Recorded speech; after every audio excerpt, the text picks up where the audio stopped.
In a fit of performative piety, Moore's son-in-law proclaimed that he would cut down every law in England to go after the devil. Oh, replied Moore, and when the last law was down and the devil turned round on you, where would you hide, the laws all being flat? This country's planted thick with laws from coast to coast, man's laws, not God's, and if you cut them down, do you really think you could stand upright in the winds that would blow then? Yes, I'd give the devil benefit of law, for my own safety's sake.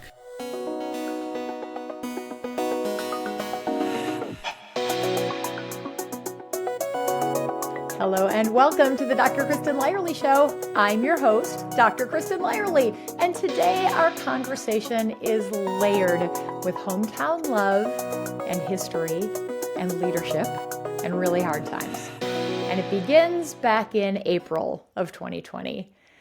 You've just been sworn in as mayor of your hometown. Just picture this in your mind. With nearly 60% of the vote, the COVID pandemic is just starting to get serious. And over the next 12 months, your first year as mayor, you'll navigate not only this, but 98 days and nights of protests over racial justice, a mass shooting at your local mall, and a presidential election that puts your city in the center of national attention, all in that first 98 days. Oh, and the protesters, don't forget about the protesters. They will surround your home for 40 days and 40 nights, forcing you and your wife to barricade yourselves inside while chants echo outside your window and lasers flash through the glass, which had to have been absolutely terrifying. And then you're forced to tell your adult children that there is a real chance that somebody might try to kill you. This is not a Tom Clancy novel. This is the true story of Dennis McBride, the mayor of Wauwatosa, which is just outside of Milwaukee, for those of you who are not Wisconsinites. And this is all documented in his powerful new book, A City on the Edge: Pandemic, Protest, and Polarization. Mayor McBride calls Wauwatosa a microcosm of everything that was going on in America during that watershed year of 2020. And now, 5 years later, he argues that we still haven't escaped the specter of that time, that those forces are still washing over us. So today, we're going to talk about leadership under impossible circumstances, about making decisions when there are really no good options, about the personal cost of public service, and about whether there's a path forward in this environment for a deeply divided America. So with that, Mayor Dennis McBride, welcome to the show. Thank you so much. It's really an honor to be here. It is such a joy to be here with you and to be able to have this conversation, which is one that is about Wauwatosa, but it's really about so much more. So let's just start with you being sworn in your hometown in April of 2020. And just a month after the pandemic begins, I don't know what you were imagining when you decided to step up to run to be mayor of your hometown, but I have to believe that it wasn't this. What was going through your mind when you realized the magnitude of what you were dealing with? Well, first of all, you've mentioned something that a lot of people have said to me. Gee whiz, I bet when you filed your papers in December of 2019, you didn't think any of this was going to happen. No, how could I have figured that we were about to enter a historic year, one that we will remember forever, of the magnitude of, the important years of the past: 1775, 1918, 1968, 2001. Who could have imagined that, and who could have imagined that Wauwatosa would be a microcosm of all the events in a historic year? But when I took office, actually, I got elected in the beginning of April. I immediately, even before I got sworn in 3 weeks later, I started working with other mayors to coordinate a response to the pandemic in Milwaukee County. And when I was sworn in, I didn't get all the pomp and ceremony that we have at a common council meeting because we weren't meeting in person. I got sworn in a little conference room, so we, and then my first meeting, there was nobody there. Everybody was on Zoom. So it was anticlimactic that way. So I guess I knew I was in for something. The officer, Joseph Mensah, who shot and killed 3 men of color in Wauwatosa over the previous 5 years, it was 2.5 months before I took office that he killed the last victim, and we had no protests in Wauwatosa after that. It wasn't until George Floyd was murdered in Minneapolis that everything blew up, locally and nationally.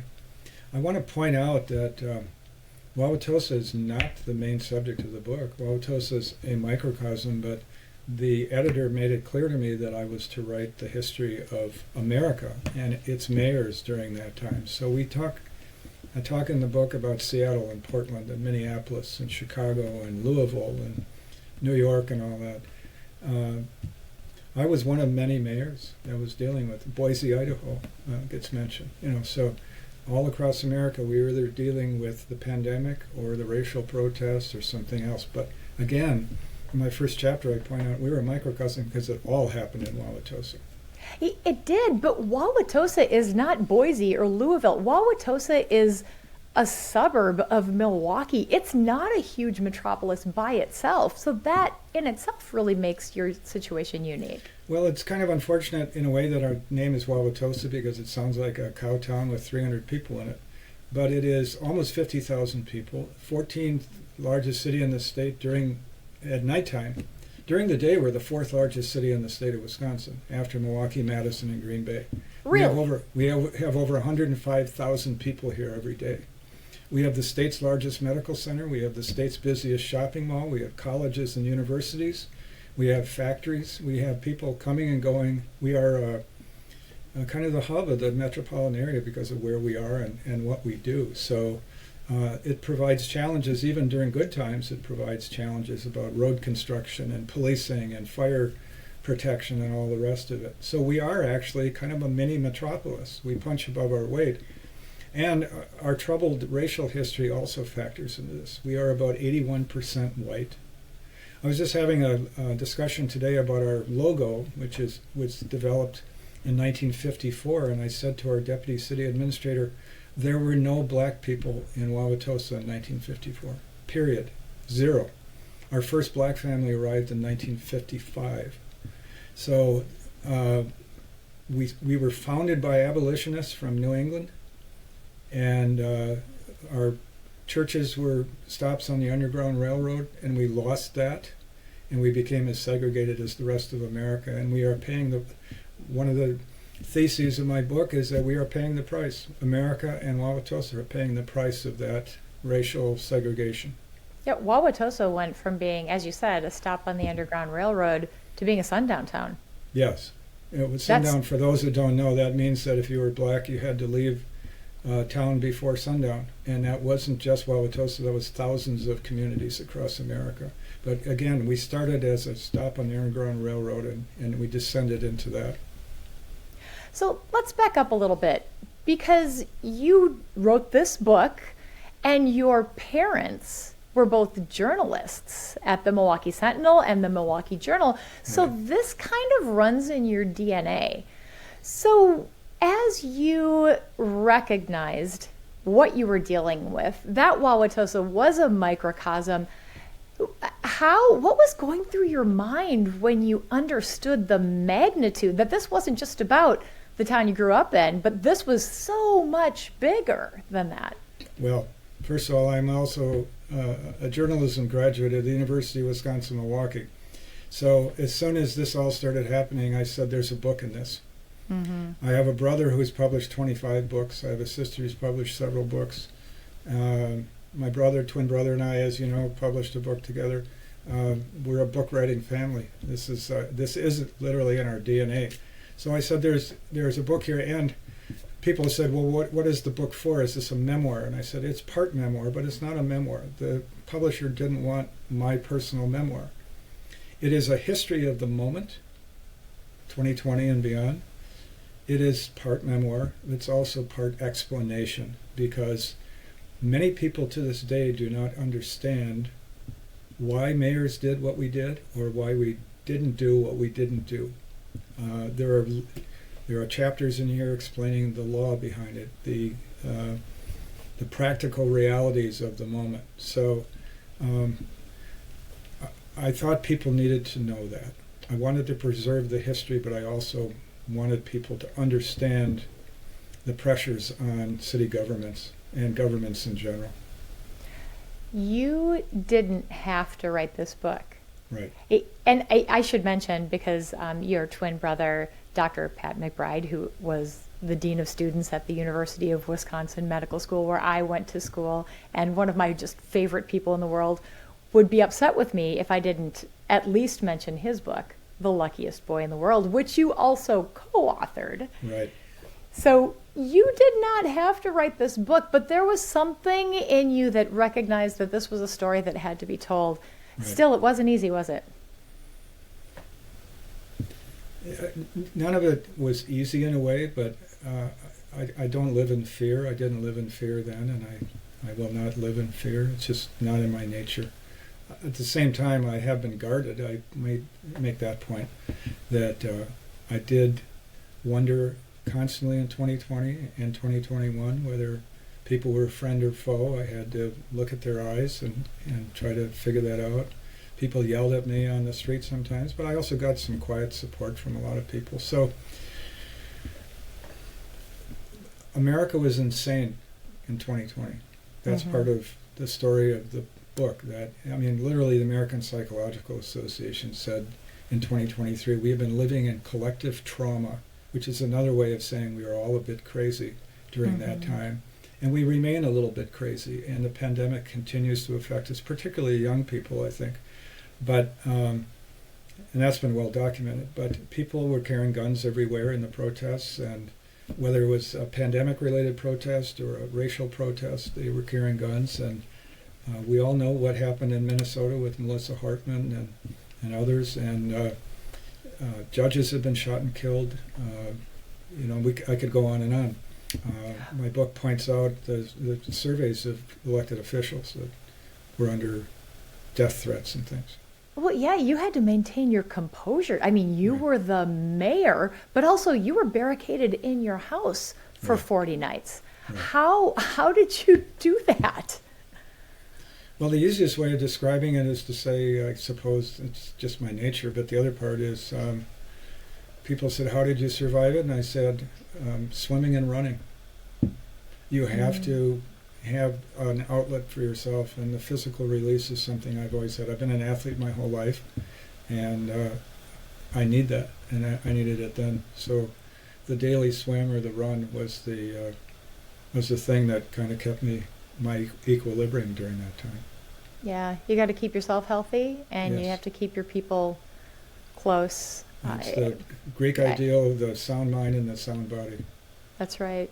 Yeah. Hey, I'm talking with Dennis McBride, friends. He is the mayor of Wauwatosa, and he is the author of a new book, A City on the Edge: Pandemic, Protest, and Polarization.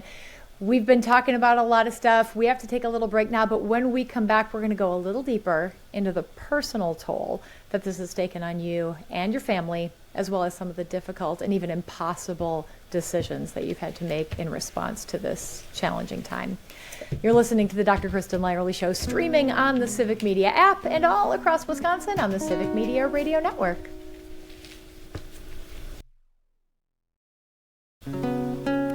Welcome back to the Dr. Kristen Lyerly Show. I'm Dr. Kristen Lyerly, and I'm talking with Dennis McBride. He is the mayor of Wauwatosa, and he has recently written a book called A City on the Edge: Pandemic, Protest, and Polarization. You can get his book, by the way, on Amazon, IU Press, pretty much wherever, Barnes & Noble, wherever you get your books. We are looking back to the year 2020, when he was first inaugurated into the mayoral position in his hometown, which obviously became very interesting very quickly. And in the last segment, we talked a little bit about what it was like to be barricaded in your own home because of what was going on in your town, Dennis. And in your book, you mention getting emotional when discussing that you had to tell your 3 adult children that there was and these are your words, a non-trivial chance that someone's going to take a shot at me. Right. Well, What inspired you to have this conversation with your kids? How did you know you had to do it?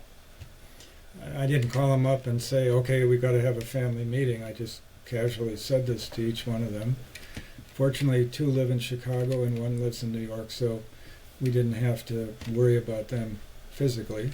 But I gave a presentation at my church recently, and a woman said, well, and I showed pictures of people carrying guns in Wauwatosa during 2020. I mean, we're talking assault rifles, not just handguns. And this was going on day after day after day. And it was protesters and counter-protesters, right wing and left wing. She said, well, people can't carry guns, can they? I said, yes, they can. All across America, they can do that. So I had to be realistic again. I was well aware it wasn't just 2020 when people started getting shot. People were getting assaulted before that. So I had to be realistic. I wasn't going to live my life in fear, but I had to be realistic about it. Realistic and bring the temperature down as the leader in your hometown, recognizing that I think a lot of people think, you see a gun and things just tend to escalate, but you had to go in the opposite direction. Well, I was talking to someone who's dealt a lot with police over the years and all, and she met with me and she said, you're a real calm guy. And I said, well, it's just, I think that's the way I am. And she said, that's how you came across on TV and your interviews. And I was on TV way too much in 2020. I said, well, it doesn't do any good to get worked up. That doesn't help people. In fact, I was actually interviewed by the British Broadcasting Company in 2020. I got an email in early September from a producer at BBC Channel 5, and it said, we'd like to interview you for our overnight program. And I thought, this is a joke. The BBC doesn't want to interview the mayor of Wauwatosa, Wisconsin, if they even know where that is. Wow. And I responded, and sure enough, they did. And so during the interview, I was asked, among other things, what my playbook was, how I was going to deal with it. And I said, I hadn't thought about it that way, but let me give you 2 quotes. The first was from Robert Louis Stevenson. Keep your fears to yourself and share your courage with others. That was very important. And the other was from my friend Abraham Lincoln.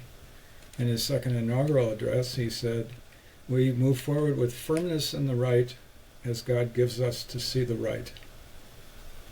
So, Christians often ask, what would Jesus do? I was actually, because I'm a lifelong fan and reader about Abraham Lincoln, I actually asked, what would Lincoln do? That's genius. Every time I go to Washington, D.C., which is often, I go visit Abe, and I always read the second inaugural because it is so prescient. During the Civil War, the country's in tatters, and he is delivering this immaculate speech that is so inspiring. It would have been his greatest speech, except for he went to Gettysburg and gave another little talk at one point, so that was pretty good too. You couldn't write it down on the back of an envelope like Abe? 272 words of genius, yes, it's fantastic. So, has your wife read the book yet, Dennis? No, she will not read it. She said, I lived it, I don't want to relive it. How do you... On the back of the book, I have a blurb from former Milwaukee Mayor Tom Barrett, who's also the former ambassador to Luxembourg, and the former governor of Nevada, who, truth be told, was on the Longfellow Junior High School basketball team with me in Wauwatosa. But I reached out to a mayor in the western United States who was very courageous during 2020, and it's mentioned in the book. And she said she would read the book and would be happy to do a blurb, but she started reading it and said, I can't do it. It's too triggering. So, we all have a form of PTSD from dealing with 2020. I still have it. There's no question about it. Yeah, well, it's obviously so painful for your family. How do you navigate being so public and writing so openly about this? I'm not afraid to speak my mind if my mind needs to be spoken. Is really what it comes down to. I've always been, I've been able to speak in public. I don't shy away from that. We can talk more about that, I guess, after the break. I see our friend, the producer, telling us we got to wrap it. Our own Abe, that's right. That's right. I am talking with Dennis McBride. He is the mayor of Wauwatosa and the author of a new book, A City on the Edge, Pandemic, Protest, and Polarization. We will take a little bit of a break here, but when we come back, it's been over 5 years since all of this went down. Let's take a look back at it from that lens of history and see what kind of clarity that time and distance has given you, Dennis, as you reflect on the early days of your journey as the mayor of your hometown. You are listening to the Dr. Kristen Lyerly Show, streaming on the Civic Media app and all across Wisconsin on the Civic Media Radio Network.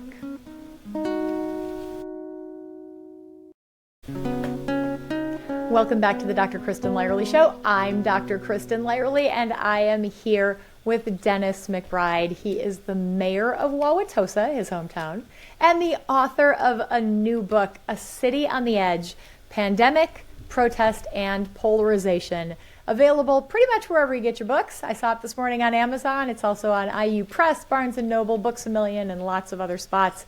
If you missed any part of our conversation thus far, and it's so important and relevant, please take a look at civicmedia.us or wherever you get your podcasts. And if you're a video kind of person, you can check us out at Civic Media US on YouTube or my channel, Dr. Kristen Lyerly. Dennis, before we look back from giving it a little bit of a lens of time, I think we need to talk a little bit more. You mentioned early on about the Officer Joseph Mensah situation. This is a police officer who was involved in 3 fatal police shootings in a 5-year span, and you held firm to the belief that only the Fire and Police Commission could make the decision to let him go. I think it's very, very important to acknowledge that this was in the wake of George Floyd, as you mentioned. It was during that time there was so much emotion. There were obviously widespread protests. The reaction was something that none of us could have imagined. Can you talk a little bit about the pressure that you faced to exceed what you believed was your legal authority? And you are a student of the law, so you understand your legal authority. I was a lawyer for 35 years. I started my career as an assistant to a federal judge, so I've been around. I practiced law in Boston. I've interned in Washington, and I've practiced in several states. So I didn't have any problem with it. Sure, the pressure was on. People were at my house every night practically, but I've taken 7 oaths of office, starting with my oath as a lawyer, and then as a federal employee a couple of times, and several times as an elected official, and they all said the same thing. I swear to uphold and defend the Constitution of the state of Wisconsin and the United States of America, et cetera, et cetera. It's the same oath. My federal oath was the same oath the president takes. I'm a lawyer. I took an oath. I will live by the law. And so I did that. And people said, well, and they would write obscenities on my sidewalk, and they would also write Fire Mensah, Fire Weber. Weber was the police chief. And I said, I don't have that authority under state law. If you're following along at home, it's section 62.13 of the Wisconsin statutes, and it describes powers and all that. Only police and fire commissions have the power to hire, fire, and discipline police officers, period. The mayor has no role in that. I could file a complaint, but so can citizens. Citizens did file complaints. So nothing I could have done would have added to that.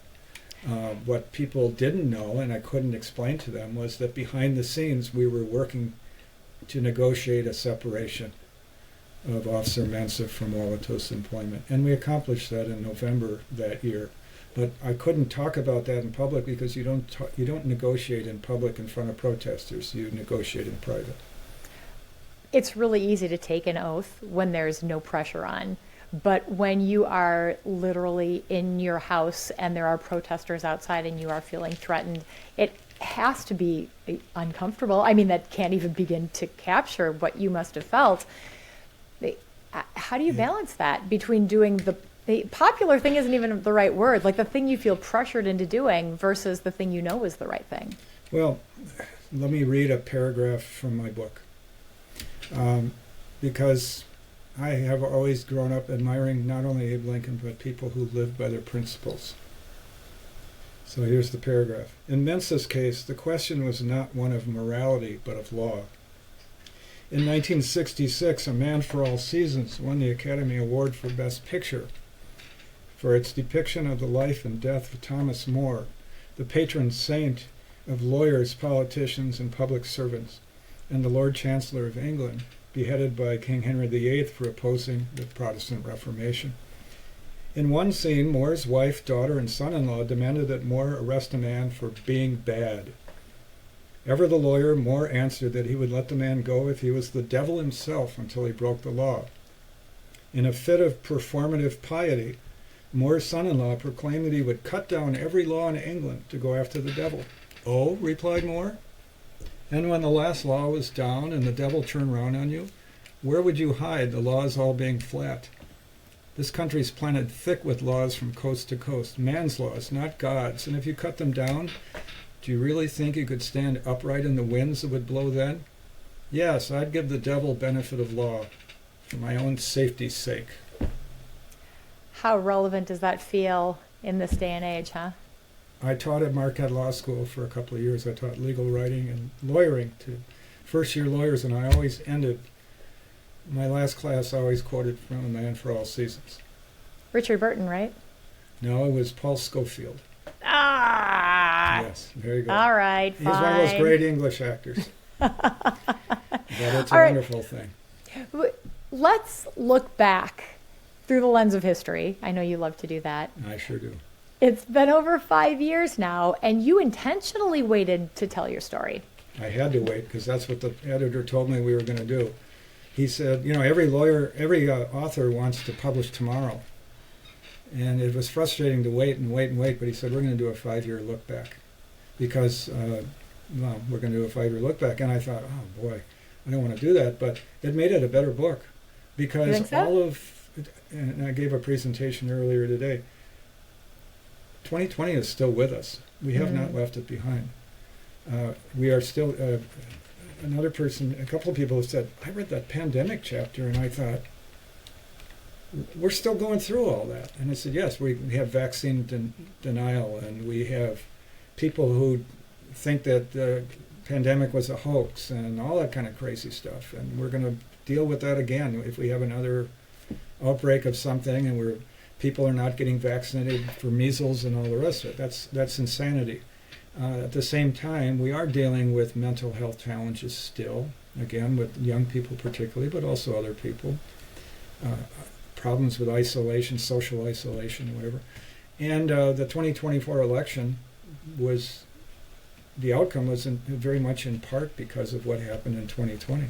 And I talk about that in the book too. We had a very important part in the 2020 election in Wauwatosa, and Wisconsin had a very important part, as it always does, in the 24 election as well. So all of those things are still with us.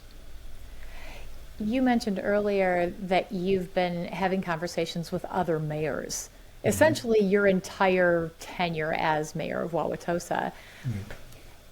The problems in the different cities were the same, but the leadership often differed.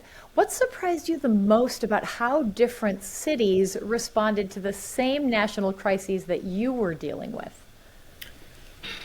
When you have a crisis,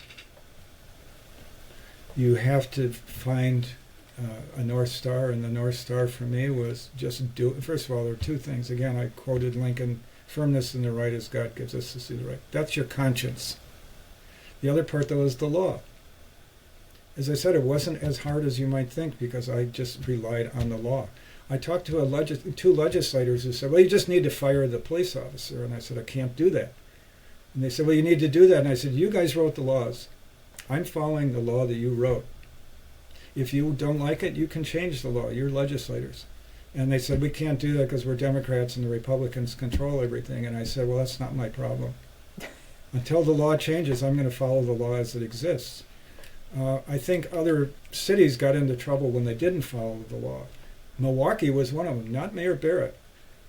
It was the Police and Fire Commission in Milwaukee. acting on bad advice from the city attorney, who demoted their police chief at the same time, literally the same time we were dealing with Officer Mensah. They decided to demote the police chief for trumped-up reasons. The city ended up paying almost $700,000, and Milwaukee had 2 police chiefs at the same time because that chief was reinstated by a court. They screwed everything up. Why? Because they didn't follow the law and give him due process. We followed the law and gave Mensah due process, and we came out ahead. This is like the difference between the law and politics. Politics is like the law as if it were a popularity contest. Right. Absolutely. You're hitting it right on the head. If you follow, the way the wind's blowing, then you get into trouble. If you look for the North Star, you will always go in the right direction. The law was the North Star. So was there during that time a leader, another mayor that you felt particularly aligned with, or someone who you turned to so you could bounce things off of each other and get through this together? No, I didn't, actually. I was observing other mayors through the media and otherwise.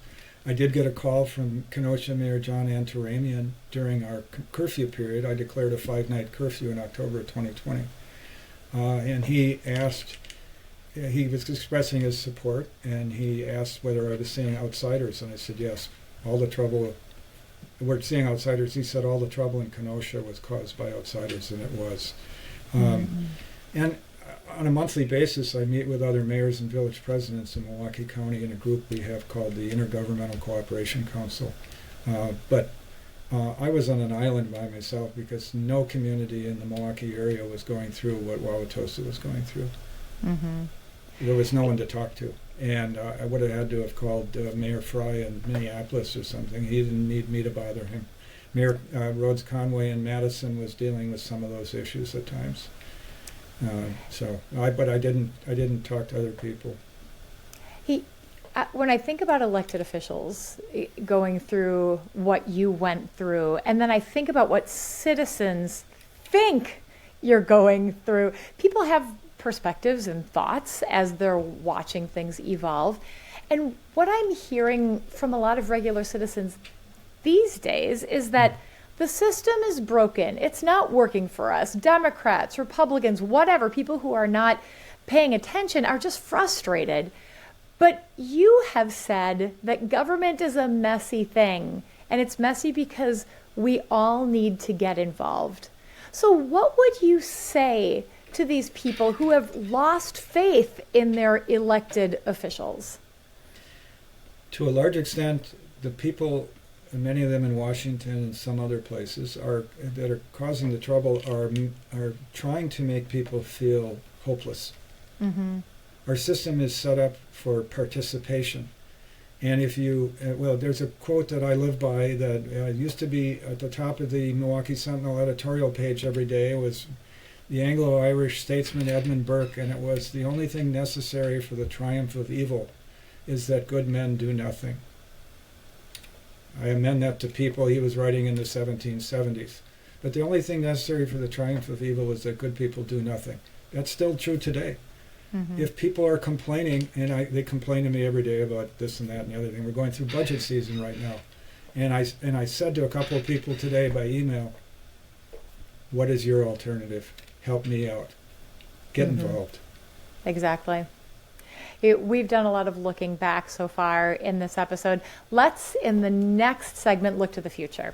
When we come back, what is it going to take for a fractured America to find a new equilibrium? I am talking with Dennis McBride. He's the mayor of Wauwatosa and author of the new book, A City on the Edge, Pandemic, Protest, and Polarization. Come on back. You're listening to the Dr. Kristen Lyerly Show, streaming on the Civic Media app and all across Wisconsin on the Civic Media Radio Network.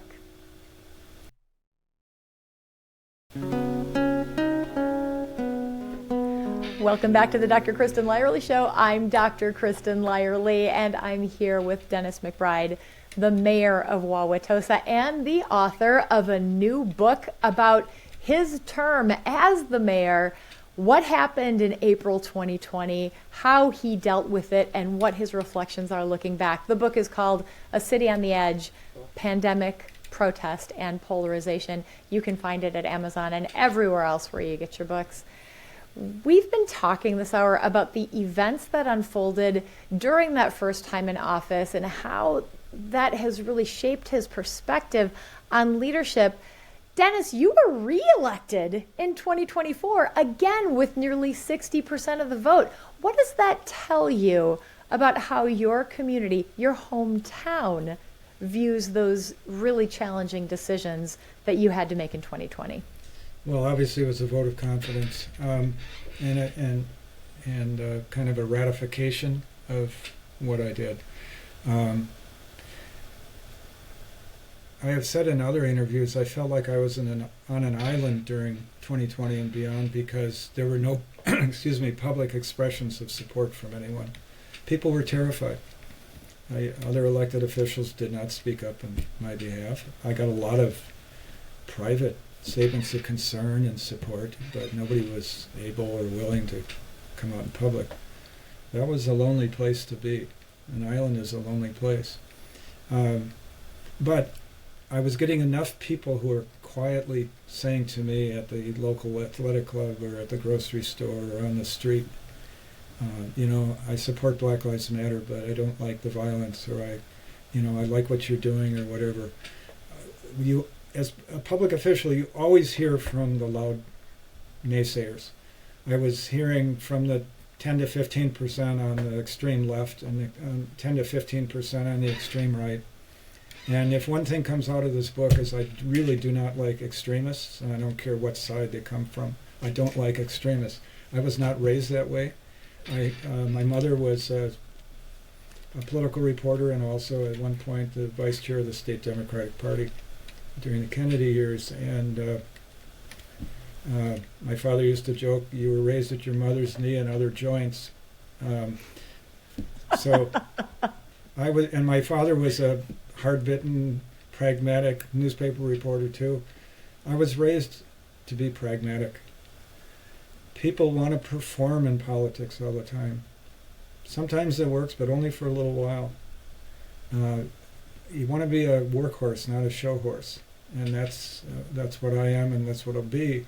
You don't get anywhere by performing. You do the work, and you show quiet leadership, and people respond to that. And you also, again, firmness in the right as God gives you to see the right. I knew that if we just kept our heads down and kept marching forward, we'd be okay. And if we followed the law, we'd be okay. I had total confidence in that. Never doubted it for a minute. And time has proven us accurate. So that's to me, that was leadership. Was just doing the right thing at the right time. At the right time. And we're 5 years out now. You can't put that cat back in the box. So we have to have a new version, a new equilibrium to live by. What is it going to take for America to find that new equilibrium, that stable, functional future that you write about in your book? I think as we look back, I am an amateur historian. I always look for the historical aspect to it, and I've read an awful lot about political leadership and all that. But as I look back in 1918 and the Spanish flu pandemic, and I look back at civil wars, and I look back at, I lived through one of those decades, the 1960s. It was a horrible time. In the early 70s, a lot of political division. We found a way through that. We didn't have the extremes we do now. We have a leader in Washington, I think, who likes to stir things up too much. We'll get past that. And but it again, I mentioned this earlier. It takes it's a team sport. It takes a team effort. Everybody's got to be on the team. You can't say, "Well, my vote doesn't matter," because it does matter, and I can give you examples of when it matters. We'd be speaking German right now, but for one vote in the Continental Congress. People don't know that. Texas was admitted to the Union with one vote, a one vote mark. And there are local examples of it. One vote does matter. Wisconsin's been decided 5 times in the last 7 elections by less than 1 percentage point, and we're one of the fulcrums of American democracy in the Electoral College. So your vote matters. Get involved. What I really don't like is people who criticize constantly and they never show up at City Hall and they never go to the ballot box, and all they do is complain, and I go, what are you going to do about it? I end my book by saying, this is my last paragraph, as ever, our society is a work in progress. For all citizens, that requires not just a pledge of allegiance, but fidelity to our indivisible republic, a belief in representative government and the rule of law, and dedication to liberty and justice for all. It also requires a willingness to perform our civic duties. Elected officials cannot do that work alone. Democracy is not a spectator sport. It's not a spectator sport. The only way we're going to get out of this is for everyone to get involved. I believe in the center of the country, and I don't just mean Wisconsin and the Midwest. I mean the political center. The political center, if it doesn't hold, then we are in trouble. But I do believe that most people are in the political center, a little bit to the right or a little bit to the left, and that's what's going to solve this problem for us. In the few seconds that we have left, you talked earlier about hope. What is it that gives you hope? The past tells me what the future is going to look like if we work for it. If we work for it. Right. Dennis, Mayor McBride, thank you so much for sharing your story and your wisdom and your essential perspective, not just about Wauwatosa, but what the Wauwatosa experience means for all of us. Thank you. I really had a good time. Thank you. I'm so glad. That is the voice of Dennis McBride, Mayor of Wauwatosa and author of the new book, A City on the Edge, Pandemic, Protest, and Polarization. If you missed any part of our conversation, you can always find it on civicmedia.us and wherever you get your podcasts. And check out the video version on YouTube at Dr. Kristen Lyerly. Many thanks to Abraham Lyerly, our producer, and so much more, and Nick Tierman, who composed our theme song. Until next week, you're listening to the Dr. Kristen Lyerly Show on the Civic Media Radio Network.